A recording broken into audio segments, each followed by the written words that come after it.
I'm not standing in the tracks. This is a 300 millimeter shot, and there's a sharp curve that the train will go to the right, and so I'm just shooting directly across there, but it's kind of a cool effect. This is at Clinchport. This is a crew change in the middle of the winter at Bluefield, West Virginia, and the train's fine, but I think the real interesting element is the crew walking through the snow. This is a crew change at Max Meadows. Sometimes they have to change crews in the middle of nowhere. Hope no one's... Max Meadows is not necessarily the middle of nowhere, but it's not a metropolis. So that's a crew change, and they're swapping out. The transloader at Appalachian, Virginia, which is gone now, that's a night shot that I set up and illuminated the caboose with flash bulbs. Two trains passing, loads and empties. This is at Moss Run, Virginia, near Covington, Virginia, early in the morning. Another cab ride shooting through the window. This is a train, two trains meeting at Jasper, Virginia. Balcony Falls is near Natural Bridge, Virginia. There's a train in the distance, but that's not the interesting part of it. It's the fog, the old coaling station, the depot, and the signals. Those are the things I find, those elements are interesting. This is 4501. This is photographed in Bristol, and it was up here as before an excursion. This is another shot on Copper Creek. I had a guy said, "This is not good." He said, "You need to get back where you could see the train." Well, I thought this was great, you know, standing under it with a wide angle lens. I submitted it for a contest and it won first place. So this is a pan shot of L&N 152, it's a restored steam locomotive. Two passenger locomotives in Louisville in 1966. This is outside of Stockton, California. It's kind of a marshy area out there, and this is an Amtrak train going to Bakersfield, and it's kind of interesting, I thought. This is at South Louisville, where the football field is now, and there's a crew working on repairs for a passenger locomotive.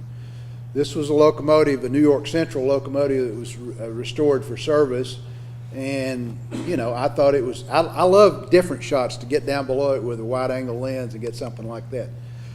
This is December the 19th, 1964. I only remember that because I wrote an article about this. This is Pool Point, just outside of Elkhorn City.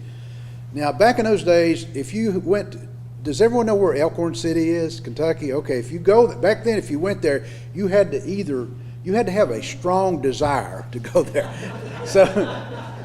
So a friend of mine and I went there, and I thought, we're not going to live long enough to get there, but we did, and we found this spot, and this is a coal train leaving, and the sound was awesome. He's on a heavy grade pulling a coal train. This is in Knoxville, and there's anybody in here for football coach at UT? That's where you work.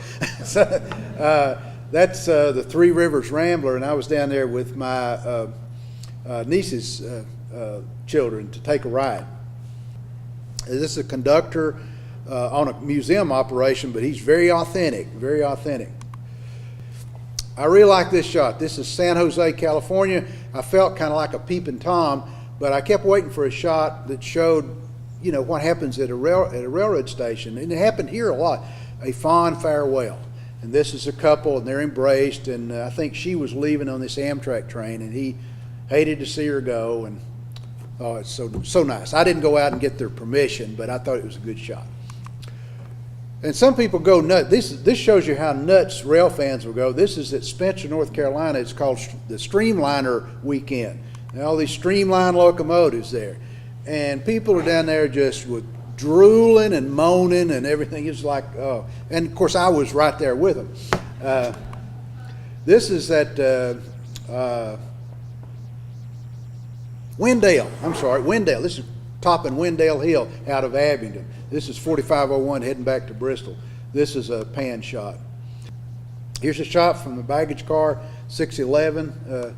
Earlier this summer is a friend of mine, Bud Jeffries, who's a noted historian on Norfolk Southern steam locomotives. This is called Twin Tunnels, and you can see it's stopped in a little portal between these two tunnels. Okay, a few things related to historic preservation.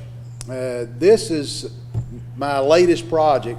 This is restored Clinchfield locomotive number 800. This was used on the front of the Santa train. I don't know if any of you saw any of this coverage when the Santa train came along.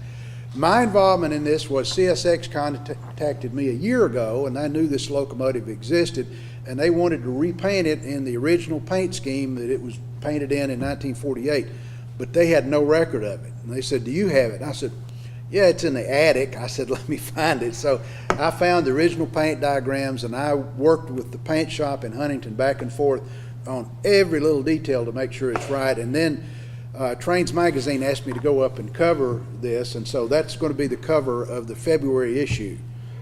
So that's Clinchfield number 800. And there I am.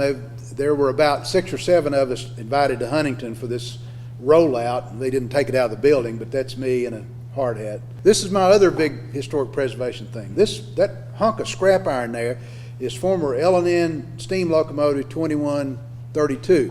It's one of only 3 Louisville-Nashville Railroad steam locomotives to exist. It was in a park for the last 30 or 40 years in Bainbridge, Georgia.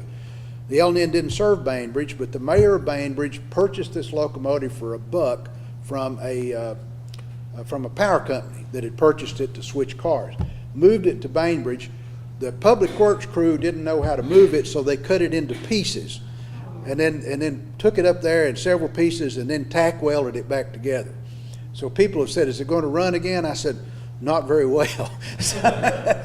But anyway, we convinced Bainbridge to give up a locomotive to the city of Corbin, Kentucky, because it was built in Kentucky. So this was, for Corbin, this was a big deal. There could be, in theory, a great locomotive out there that has a relationship with Bristol, for instance. So if it were out there, you would do whatever you could to get it back. So the city of Corbin appropriated the money through their tourism organization and moved this locomotive to Corbin. I was their unpaid technical advisor to show them how this thing was done. There it was en route. This is Harrogate, Tennessee. If you didn't know any better, you'd think they should just continue north with this thing to the nearest steel mill and cut it up. But this engine was built in 1921, and it was built and designed, it was constructed by L&N Railroad employees in Kentucky. So I hooked him up with a firm that I knew did historic preservation for that type of equipment. This is some work that was ongoing. Here it is today. That's me on the left side. A friend of mine.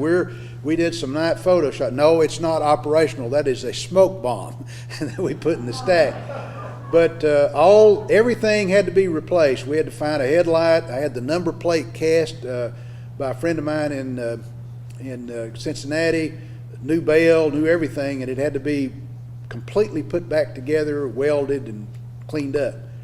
But this was that's me in the cab there, and some friends of mine. But you can, with carefully using a little well-placed smoke and stuff like that, guess what? It comes alive, and it's 1944. It's 1944, and this engine's ready to work the passenger station at Corbin. That's me climbing down. A friend of mine there who's serving as the fireman. And it was odd because people wanted to get photos of me dressed like I was a movie star or something. Well, I wasn't. But I realized I look authentic. You know, we all look authentic. This is a part of the deal. So it was really cool. And this is another little job I'm involved in. This is the Interstate 101 car at Big Stone Gap. I was able to convince a museum in North Carolina to donate these old wheel sets or trucks to this car. This car, which is being moved and going to be restored again, it's in pretty good shape, is going to be at the Southwest Virginia Museum. It was built by hand, obviously, in 1870. It is the oldest piece of former Southern Railway rolling stock anywhere. Just so you know, it was briefly stationed in Bristol. So it has a history here as well. Let me say this in wrapping up. Thank you for the invitation. My career work-wise was at Lennowisco, and one of our principal jobs was economic development. We did a lot of recruitment, business development, stuff of that nature. The industrial park at Duffield was one of our creations, and that was part of my responsibility to help manage that. Historic preservation is economic development. It is very important to economic development. I didn't do any of those things, those projects I was involved in, because it was just a railroad thing. It was always about this is something unique that people will come to see, and they will spend money. They will spend money for lodging and food and gasoline. They'll come and they may move to your community. Who knows? Bristol is kind of like an epicenter for a lot of cool things in terms of history. This depot being one of them. And I look at the projects you guys all have going on right now, Tennessee Ernie Ford's home and stuff like that. Those things are iconic, and all that stuff will draw people to Bristol the same way a NASCAR race will, because there are people who are hungry to see that. They're hungry to see that and experience authenticity.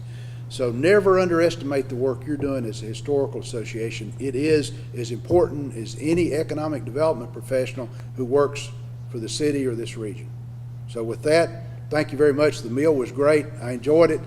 Thanks again.